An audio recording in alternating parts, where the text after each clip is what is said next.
The jubilant scenes we've been witnessing here in the Middle East have been truly remarkable.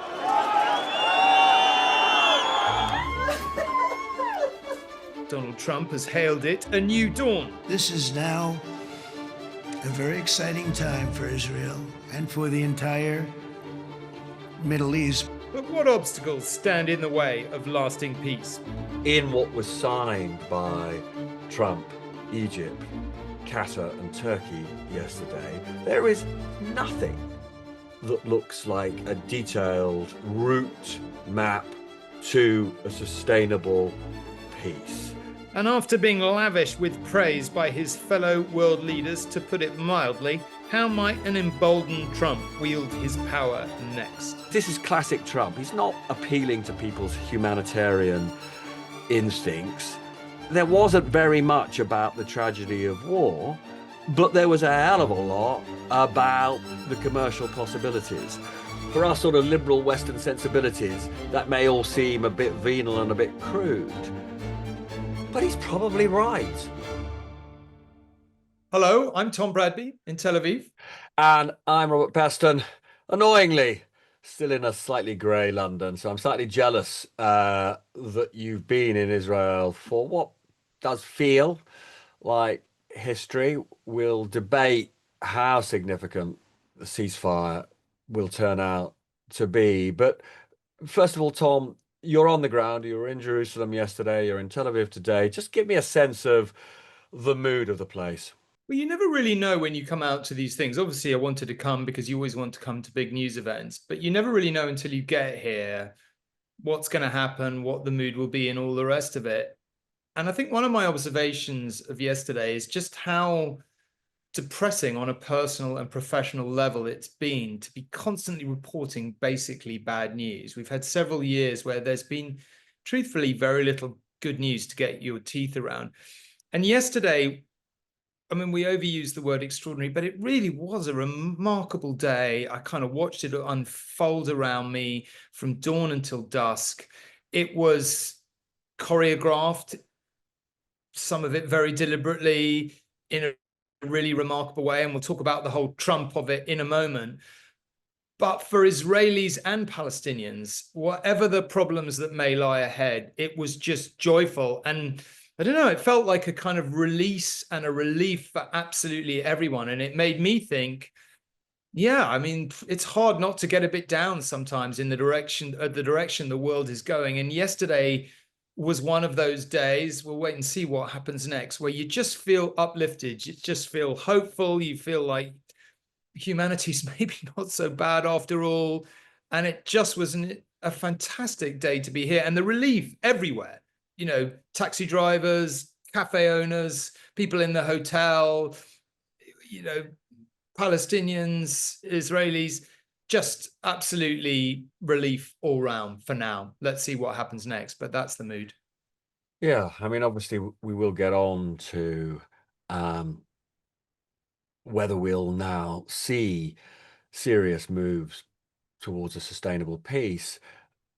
But my other sort of reflection, watching it from here, is I wonder if we haven't witnessed sort of peak Trump in terms of this presidency. I mean, it was just astonishing, partly to see the rapture of the Knesset, the Israeli parliament, when he addressed them. But then when he moved to Sharm el-Sheikh in Egypt, standing on that stage alone, as if he was sort of king of the world, to use a phrase that was sometimes associated with, I think, a boyish, you know, Boris Johnson as a child. You know, there he was on the stage with so many world leaders coming up and essentially bowing and scraping to him. I mean, I can't remember any world leader in our lifetime essentially being feted by, you know, essentially people who are supposed to be his peers, but they're not. In that kind of way, it was sort of jaw-dropping. Well, and he's leveraging being the leader of the world's superpower in a way no one else ever has done before. And he's doing it somewhat, it has to be said, to earn this adulation or to be given this adulation. I mean, I guess a question we should address is how much credit Donald Trump does and doesn't deserve for what's happened here over the last 24 hours. Now, I guess a cynic would say that Netanyahu has been able to keep the war going because of the stalwart support Trump's given him from the White House. And had Trump decided that the war should be finished earlier, then maybe it would have been. I think that is possibly true. You can also say that Netanyahu's got to the point where most of Gaza is rubble. He's killed tens of thousands of people. Israel's standing, there was a huge amount of global support for Israel after October the 7th, entirely understandably and rightly. And public opinion has globally, I think it's fair to say, and even in America, if you look at all the opinion polls, begun to shift significantly against the Israelis over the last year of the war. And that's a problem for them.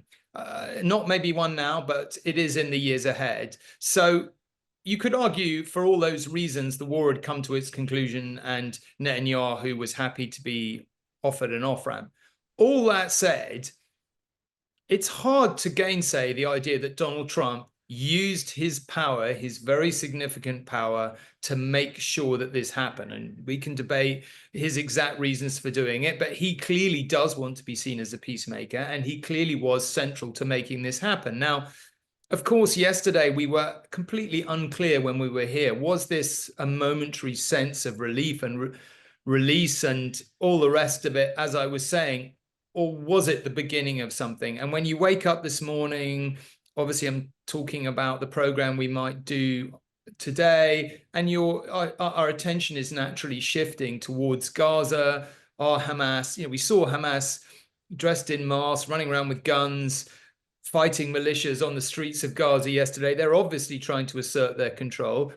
Trump was asked about it on Air Force One. He says, oh, that's fine. We knew they were going to do that. Somebody's got to be in control to stop lawlessness. And maybe there's an argument that says that's fair enough. But I mean, lots of people would disagree, but, that's the argument he was sort of making. But it's just incredibly hard to see Hamas ever disarming and melting away. And therefore, it's incredibly hard to say how a transitional authority gets in and governs unless they do it with the cooperation of Hamas. And therefore, it's very hard to see how any reconstruction takes place and why anyone would invest any money in there if in the rebuilding if its future is uncertain. So there are so many questions to be answered. And I guess in terms of Donald Trump's long-term reputation as a peacemaker, the thing we should all focus on now is how much enduring attention he pays to this. And to your point, is this peak Trump? Well, maybe. I mean, Steve Bannon was saying over the last couple of days, again, it's not the first time he said it, but he says, absolutely, Trump will be on the ballot paper again in 2028 and he will win. Now, one of the things we've learned about Trump and the key acolytes of the MAGA movement is sometimes they say things to create an effect, and sometimes they mean what they say. And I think we have to take seriously the idea they mean what they say, and perhaps they don't intend for Trump to give up power. He's 79 years old. Actually, during the election, before the election, we felt that his powers were waning. Look, when he was addressing the Knesset, there was a bit of rambling. He told the story about the American bombers going across to Fordow in Iran to bomb that nuclear facility twice or even three times yesterday. But there weren't the normal, sort of glitches, brain glitches and mistakes that one often associates with him. It was a bit chaotic and a bit rambling in his idiosyncratic way, his speech, but it also had that, I don't know. I mean, I sort of feel sort of slightly weird saying that, but he does have a certain kind of genius in the way that he talks to audiences like that Parliament and talks to the camera. The way that he not only essentially personally takes responsibility for all the stuff that he thinks is good, but like a sort of mafia boss, the way he sort of lavishes praise on those closest to him, whether it's a particular uh, general, Raisin Kane, who was in the room that, he talks about having effectively recruited during his first presidency, whether, and this is sort of typical of the way that he thinks of running the world as a sort of family affair, the way that he sort of heaps praise on his, you know, son-in-law Jared Kushner or his daughter Ivanka. Um, it's sort of running the world as though it's a soap opera. It is, I mean, it is sort of jaw-dropping. I think it's still unclear what Donald Trump really wants. I thought it was interesting in his speech to the Israeli parliament, the Knesset, Netanyahu deliberately sort of framed Trump in a way that suits Netanyahu, I think you would say. He talked about, Donald Trump is the greatest friend Israel has ever had. He said Donald Trump was the one who moved the US's embassy to Jerusalem, Israel's eternal capital, as Netanyahu would see it. He talked then, I thought, very significantly about Trump recognizing that Judea and Samaria were the historic homelands of Jews, which, for those who are not familiar with the language, basically is a way of saying that Israel should control all of the territory, including the West Bank. Now, if that's the road that Netanyahu and Trump continue to go down, clearly there will be no peace here. And that's a long way from the kind of viable two-state solution that everyone I want you to, I want you to interject here because it isn't a point that we've made, and not everybody will know this. In the Trump 20-point plan, um, in what was signed by Trump, Egypt, Qatar, and Turkey yesterday, there is nothing that looks like a detailed route map to a sustainable peace. It's a lot of headlines. In the 20-point plan, there's a sort of nod to a possible two-state solution, but you know, it doesn't feel like a genuine commitment. And so, I think one just has to be cautious about how we get from what nonetheless, feels like an important breakthrough. I mean, I was just, the night before the last 20 living hostages were released, I was just thinking what it would have been like to have been a member of those hostages' families that night, just thinking about, seeing them again, um, the following uh, morning, if all went to plan, and also thinking about the families of the sort of 2,000 or so uh, Palestinians who were imprisoned by the Israelis and were due for release. When you personalize it like that, you sort of get a sense of just the momentousness of what happened. And then, just to feel that at least for a while, you and I are not going to be reporting on the destruction of schools and hospitals in that narrow strip of land. I don't want to understate the importance of what's happened, but can we be confident that this is, essentially the equivalent of what it was like in the last days of John Major and the early days of Blair in the mid to late 90s as we move towards the Good Friday Agreement? I think we are a long way from having that kind of confidence, not least because, you know, it's very unclear who on earth is going to speak for all the Palestinians in these circumstances, not least because the one man who many people say is the unifying figure, who's Marwan Barghouti, who's in an Israeli jail, the Israelis are simply not going to release. So, you know, the gosh, all of us wish that this is the beginning of a process, but we've seen some Palestinians killed again, or supposedly, Hamas people killed again today by the IDF, the Israeli Defense Force. Who knows how long this ceasefire is going to last? Well, you made a lot of interesting points there. Let me pick up on a couple of them. I was in Belfast as Ireland correspondent for ITV in 1993 when this first long ceasefire was declared, and it was an amazing day. But it was clear to me, at least, and I think to many other people who'd been there for a long time covering it, that the war, as the IRA called it, was over. Everyone was just tired of it, and the will to fight, in my view, just wasn't there, and so they were going to do a deal, and that much was obvious. That was not clear here yesterday for all the reasons you say. Too many things unresolved. Second point you made about who's going to lead it, and Beguti and the Israelis' refusal to release him. Well, maybe, but let's see. If they need a figure if they want to do a deal and they need a figure, I mean, I think no one thinks Mahmoud Abbas is the person to do a deal. So that's a kind of watch this space question, I would say.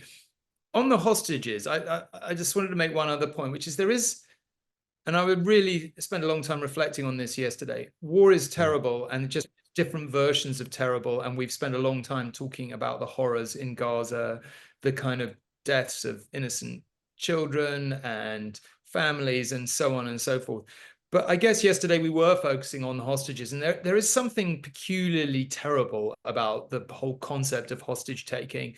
Obviously it's torture for the people who are taken hostage, kind of physically or mentally, certainly, and often physically. But it's just torture for the families. You don't know if your loved one is alive or dead. Are they ever going to come home? And it really reminded me, just as a sort of national moment, of something that I think quite a lot of people will remember, certainly those who are old enough, of the British and Irish hostages coming back from Lebanon. You remember, the day John McCarthy, for example, came back, being in hostage for 5 years, effectively a British journalist chained to a radiator for long periods. The whole country came to a stop when he came back. And I just remember the whole newsroom being full of tears at the first sight of him walking to freedom. I mean, perhaps a forgotten episode now, but it was, and yesterday here was like that. And my final point, I guess, is what does Trump want out of this? Netanyahu was trying to frame Trump and his attitude to this in terms that suited the Israelis yesterday. But one of the things, as you say, that is, I think it's too early to judge Trump. And maybe the phrase maverick genius will be something in these terms that one day is applied to him by historians, whatever else they may say about the darker things he's doing back home and sometimes does abroad. But they may end up applying that to him. And I think it really depends what he wants to do over the next year. There's now talk of him doing a deal with Iran. And, one shouldn't rule that out. Maybe that is possible, and maybe he's the man to do it.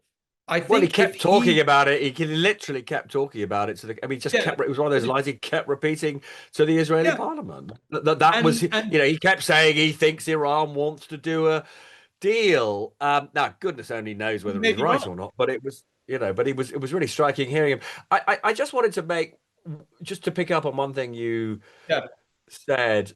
For me, the nutshell of what Trump said to the Israeli parliament was, this is all about the money. He basically said, look, if we can get sustainable peace here, whether you're an Israeli or a Palestinian or a Qatari or a Saudi, you're all going to make a ton of money.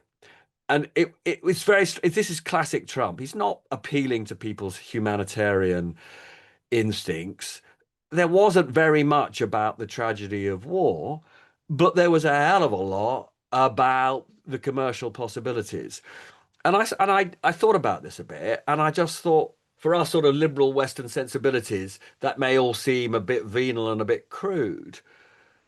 But he's probably right that, particularly when it comes to the leaders of all the sort of surrounding countries, including Israel, appealing to the sort of baser material instincts may well be the best motivation, at least we've got in the short term, given that underlying all of this, um, there are some pretty deep-seated historical, cultural, uh, Yeah, animosities. I think that's where you apply the term, or you think about applying the term maverick genius. I don't think everyone has always been trying to settle the politics here. And I don't know how you settle the politics here because it's two competing, do you go back to the UN settlement of 47, 48, and do you think it was right, and do you accept the division into two states at the time? Obviously, the state of Israel, as it practically is much bigger now than it was under those terms after, repeated rolls of the dice by Israel's Arab neighbors. But I don't know that you're ever going to be able to settle the politics if you tackle it at the level of politics, because you're dealing with two competing claims. If you just approach it as Trump is and saying, listen, this has gone on long enough, centuries on one argument, certainly decades on another, it's pointless arguing about it anymore. Do a deal, let's all get rich. I mean, maybe that is the kind of mindset that might get this region out of its endless internecine conflicts. And I guess my final point I come back to is, what does Trump really want? If Trump really wants to be a peacemaker here and Iran, I don't think that is impossible, but he's certainly not going to be able to give Netanyahu everything he wants. He's going to have to give the Palestinians a viable state. Obviously, the Netanyahu government has been encouraging the building of settlements, which are illegal under international law. You're going to have to work out what to do about those. If Trump wants that to happen, it's not inconceivable that it might. And I guess the jury's out on whether that is really what he wants and whether he has the determination to see it through, or whether he just wanted his headline and then walks away. Let's see. Yeah, so I want to move us on to um, a slightly more British aspect of all of this. When world leaders were paying homage to the King of the World, Trump, on that Egyptian stage, up popped Tony Blair, who, I mean, last time I looked, is no longer a government head, but he has been intimately involved in preparations for this ceasefire, and this putative, rather sketchy um, plan to move it on to a lasting peace. Um, you were rather struck by the positive things that Trump said about the person who is now Keir Starmer's national security advisor, Jonathan Powell, who was Tony Blair's chief of staff when Blair first became prime minister in 1997. So I suppose a question to put to you is, is the Blair, is the Blair band back together on the Middle Eastern stage? Well, And it sure looks like it. and how significant is this in your view? Well, I think it's pretty significant in the sense that, just look at it like this. Keir Starmer can't afford to lose another key advisor, can he? I mean, he's already looked really accident prone in that regard. Now, he's obviously been persuaded to bring back the Blairites because they knew how to do government and they certainly knew how to do international diplomacy, or at least that's the way it looks to me. So you had Trump's US ambassador to Israel being quite disparaging about the Brits and saying, hey, you guys didn't do anything, you should shut up. And then Steve Witkoff, Trump's Middle East envoy, went out of his way, as if put up to it by someone in Downing Street, to say, oh no, the Brits had an absolutely key role in this and we're very grateful. Trump then went on to praise Jonathan Powell, as you say, in quite notable terms, although he also then backtracked a little bit in terms of the Blairite kind of juggernaut, if you like, by saying, I'm not so sure Blair is the right person. Let's see whether Arab countries accept it. One thing I would want to, I guess I would, a point I think is worth making about Tony Blair is there are lots of people saying Blair is completely the wrong person to do this. He'll never be accepted in the Arab world. Look at Iraq. What a mess up it was. It would be an absolute disaster for Blair to be involved. And the only thing I would say in counter to that, that if the Arab countries won't accept him, then maybe that's the end of the matter. But it's just true in life, and this may be not something people want to hear, but it is true that you learn more from your mistakes than things you got right. The reconstruction, if you want to call it out, or the administration of Iraq, you might think the Iraq war was a terrible disaster, but what everyone can agree is that what happened afterwards was a disaster. And I don't think anyone really disputes that. Now, one might argue, Blair's been working on Middle East peace for a very long time now. There are a few people who are so across every detail of it in the personalities. And, running the transitional authority practically in Gaza is going to be one of the most difficult jobs, the last 50 years has ever thrown up. I don't know. Is he the wrong person, or is somebody who really messed it up last time somebody you might want to take seriously? I don't know. What's your view on that?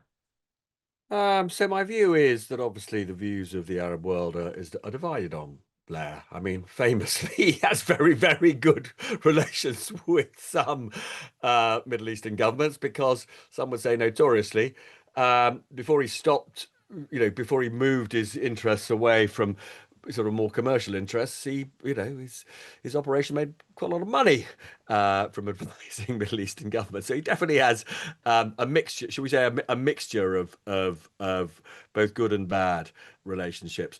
I mean, I would argue that if you're looking for a template of reconciliation and a peace deal that worked, what happened, what we saw in Northern Ireland, shaped to a large extent by Blair and Powell, is a pretty impressive model. They do, in that sense, have relevant experience to draw on. Powell has also spent an enormous amount of his professional life working on, essentially trying to bring reconciliation to very troubled parts of the world. I mean, Trump is absolutely right that it's not going to work if too many of, if in the end, it's be absolutely clear, if Palestinians wouldn't trust Blair, then it's not going to work. And I just think, that we'll just have to wait and see when the appropriate soundings have been made. But there is, I mean, there is a fair amount of evidence that over recent weeks and months, he and Powell have been materially important in forging, the kind of framework that at least led us to the ceasefire. I don't think one should denigrate that. If that hadn't been the case, Blair would not have been on that stage yesterday. Just on the question of comparing Northern Ireland and here, the role that John Hume and David Trimble, leader of the Ulster Unionists, in particular played during that early period was really remarkable, but equally remarkable, and in the end, completely stunning to me, having covered the Troubles in all their depressing, brutal reality every day, was watching the way the likes of Martin McGuinness and Ian Paisley, who would have put, Martin McGuinness, obviously the hardline figure within the IRA, and Ian Paisley, obviously a Democratic politician, but, a hardline unionist. The idea that they effectively walked the final mile of peace along with Adams and others, I just still can't get my head around it. And I guess my question is who are those people? Netanyahu's agenda seems to be to kind of push the idea of a greater Israel, of kind of occupying more and more, or building over more and more bits of the West Bank and all the rest of it. Now, maybe he's the guy who reverses out of that and says, right, let's do a deal. I don't know who the leader on the Palestinian side is yet, and maybe someone will emerge. But I don't see those figures. I don't think anyone else does. But let's see. I mean, on Netanyahu, to be as objective as one can be hugely critical of the way that he has conducted the war in Gaza. One can, you know, broader than that, be, hugely critical of his record as prime minister, including all the allegations about corruption. But my goodness, he is again, a bit like Trump, different from Trump, but what an astonishing political performer. And in terms of the way that he not only performs in public but day-to-day politics. He is absolutely formidable. In the end, one has always felt about him that, everything is about his own um, survival, or his own, personal interests. And, if he decides that, essentially leading Israel towards a sustainable peace, even including a two-state solution, which historically he's been opposed to, if he decides that is the way to stay in power, um, you'd probably bet that's what he'll do. I don't have the evidence to know whether or not he is yet making that calculation, but it is interesting that he obviously felt, particularly post the very controversial bombing of Qatar, um, that he had to, at that point, um, find a way to, uh, essentially become on better terms. Trump. I mean, there are. I'm going to go into a level of detail now, which is not necessary. But the fact of the matter is that he has moved in the last few weeks very significantly, Netanyahu, to get us to this point of ceasefire. Um, and there is an issue around whether or not he was very significantly pressurized to do so by Trump, or whether this was some kind of sophisticated game that none of us have yet got to the bottom of. But either way, he has faced down the extreme right in his cabinet in a way that he didn't seem capable of doing, only a few weeks ago. So who knows where we go next? Okay, very briefly, we ought to just discuss the Yeah, Chinese spy trial that wasn't. yeah. I've had my hand very much in events out here, so I would probably leave the floor to you. What is your assessment of how far this is going to run and what damage it might do or is already doing to the government? Well, it's definitely not over. Um, and I'm just going to sort of lay out the basic facts, um, which are over a period of years. China has been characterized increasingly by the security services, by ministers, as a threat to our national security. There was a particular cyber attack on the Electoral Commission, which during the tail end of the last government laid at the door of the Chinese. And there've just been sort of, essentially a growing weight of evidence that, to use that awful phrase, China is increasingly a bad actor on these shores.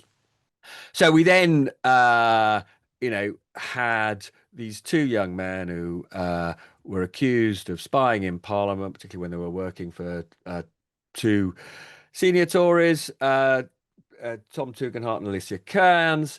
The police wanted to prosecute. Case goes to the Crown Prosecution Service, and then the case just collapses, and it collapses because the CPS, and this is in an on the record statement from them, it's in a letter that the head of the CPS wrote, says that over a period of months, they asked for evidence that they could put in court from the government that would reinforce the idea that China is a threat to our national security, and that therefore this alleged spying was, a very serious, um, effectively attack by China on the UK.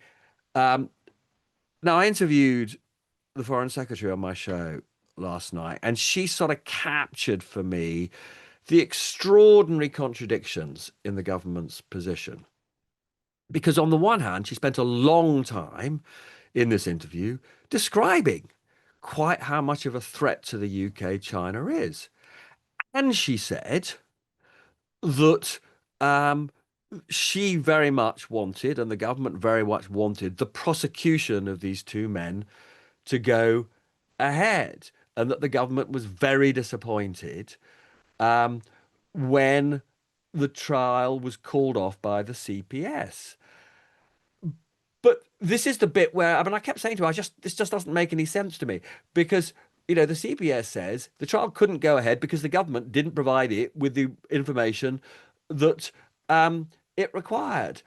And she just couldn't come up with an explanation, and nor, frankly, could Dan Jarvis, the security minister, when he was addressing the Commons, with anything that felt like a compelling explanation for why the government didn't supply the relevant information, since, you know, there was just so much available that could have been furnished. If you ask me, am I frustrated about this whole process and the lack of prosecution? Honestly, then yes, I am. Now, what Dan Jarvis said in the House of Commons, which begged many more questions than it answered, was that the person who was supplying the evidence that the CPS said was inadequate was a man called Matthew Collins, who is Jonathan Powell's deputy. He is the Deputy National Security Advisor. He's a career civil servant. Now, you know, what is just not been published, and Jarvis basically is saying, he didn't use these words, but the implication is it's his fault. Now, I then said to the Foreign Secretary last night, well, if this man didn't supply the relevant information, do you have confidence in him? Should he keep his job? I am then contacted by Downing Street after the interview saying that's a completely unfair question to put. He's a career civil servant. To which I replied, but hang on a second, you know, how can you on the one hand say you wanted the case to go ahead, but B, not be able to answer the question? If he was the guy supplying the information, you know, why can't you answer the question whether he just made a serious mistake and whether he should therefore be dismissed? It is, you know, I'm going to say again what's on the show repeated times. None of this actually makes any sense. And the one thing that I haven't pointed out, but will be blindingly obvious to you and probably to most of our listeners, is that the government does have a pretty major conflict of interest here, because China remains an enormous trading partner of the UK. The government does want China to continue to invest in the UK because, frankly, they need, as you know, the country, in the government's view, needs as much money from overseas investors as it can possibly get. And so one is left with the impression that something murky has happened, that this chap, the Deputy National Security Advisor, was somehow doing what he thinks the government wanted, which is not to humiliate China in public by describing it in court as, you know, effectively an enemy of the UK. So what we just need to now know is, you know, if he did that because he thought somehow the government wanted not to be nasty to China because we need the money, was he told to do this? Potentially, was he told to do this by his boss, Jonathan Powell? Was he told to do this by the Prime Minister? Or was he just freelancing? You know, these are really big questions that are not going to go away. This is another mess for the government, a very serious mess. And the thing that you know, we have been in this situation talking about governments that behave like this so many times.